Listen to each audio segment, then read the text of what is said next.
Mario Kart 64 is a game that I have a ton of nostalgia for, being the first Mario Kart and one of the first video games in general that I have ever played. But it's also a game that ends up feeling a little underwhelming in the face of every future iteration.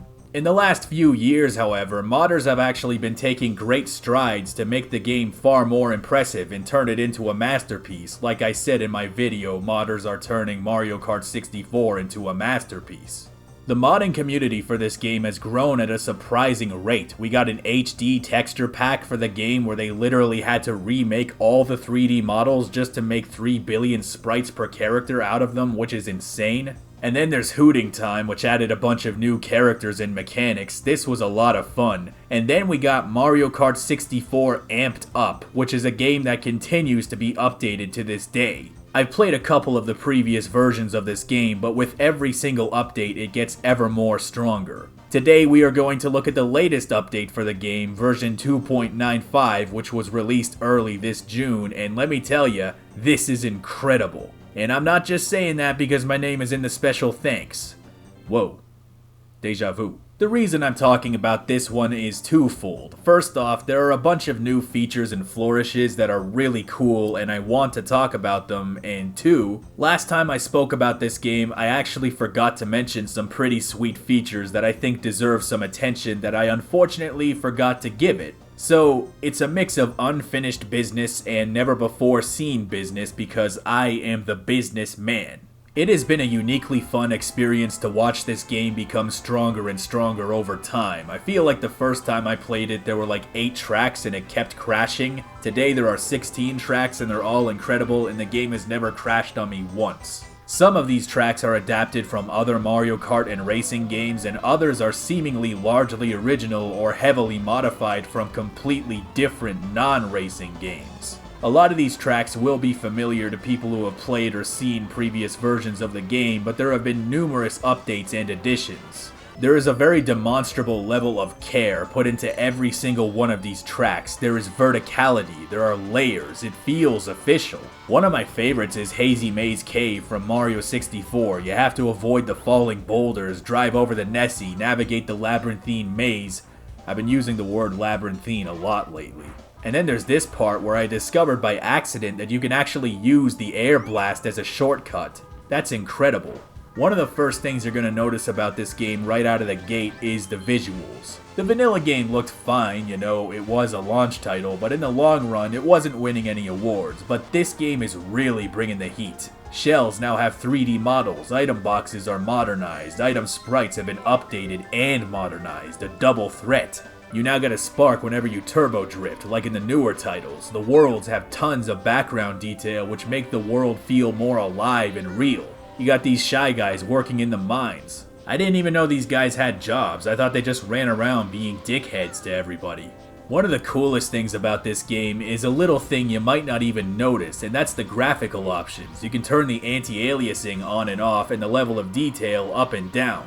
These things mostly apply to playing on console as far as I can tell. The N64's anti-aliasing technique was famous for making games look like garbage, and the level of detail options are more than likely a performance consideration since the game is a lot more graphically intensive than the vanilla version and, at least I assume, does not run very well on original hardware. You're gonna want every performance boost you can get. And then of course there's the music. You can't have a great racing game without some bangers, I mean, come on.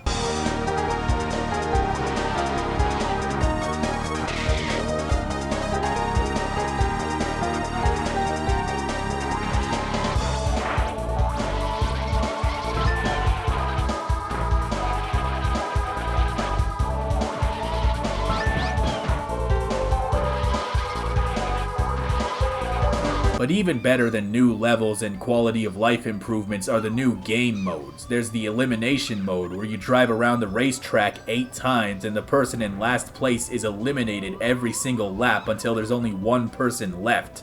If that sounds brutal, then don't even get me started on balloon mode. Just like in the battle mode, all racers get 3 balloons and you have to avoid getting hit by environmental hazards and other players' items, otherwise you'll lose one. If you lose all of your balloons, that's it, you're eliminated, and you are now playing as a bomb driving around to blow other racers up. This basically takes the whimsical fun out of the game and turns Mario Kart into F-Zero X, where you can literally just flat out kill each other and remove them from the race. And then of course there are the new time trial modes. There's the coin mode where you have to collect the 8 purple coins and then finish the race. Then you got the target mode where you have to drive through a bunch of ordered rings, and if you miss one and get them out of order, you fail.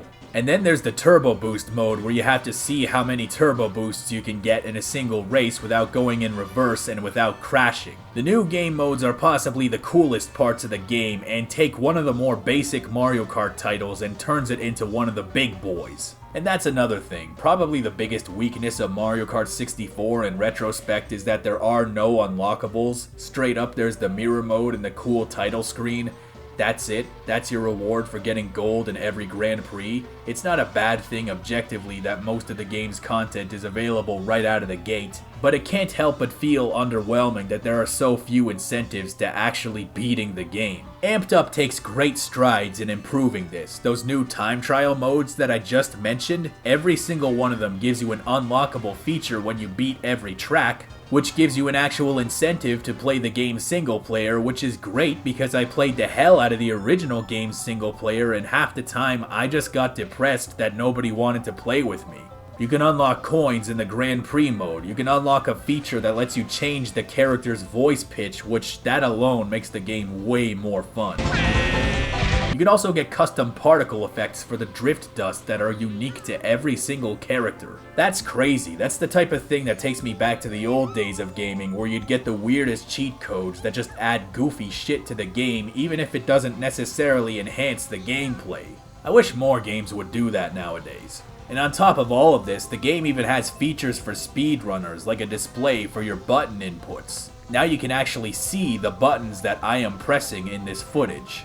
And now you know. Mario Kart is never complete without items, and even though the items are all just the same as the original, they added in a feature where you can actually pick and choose which items you want to use during a race, which means you can turn off all items except the blue shell, and if that sounds like a terrible idea, I promise you it's far worse than you could possibly imagine.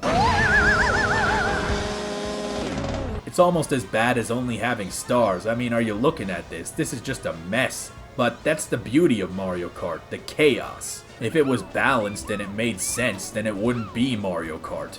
Mario Kart Amped Up 2.95 is incredibly exciting, but really the most exciting part about it is that it's still not finished. There's an entire page of bonus unlockables that will be coming sometime, and an entirely new battle mode that's still being worked on. In a game that already has 3 times the replay value and innovations of the game it's based on, to think that there's even more on the horizon is crazy, and although I can't wait to see all that new stuff, there is a metric ton of stuff that is already there, and if you are looking for an amped up Mario Kart experience, that is exactly what this is. This is the single most aptly named fan game ever created, so definitely play this one.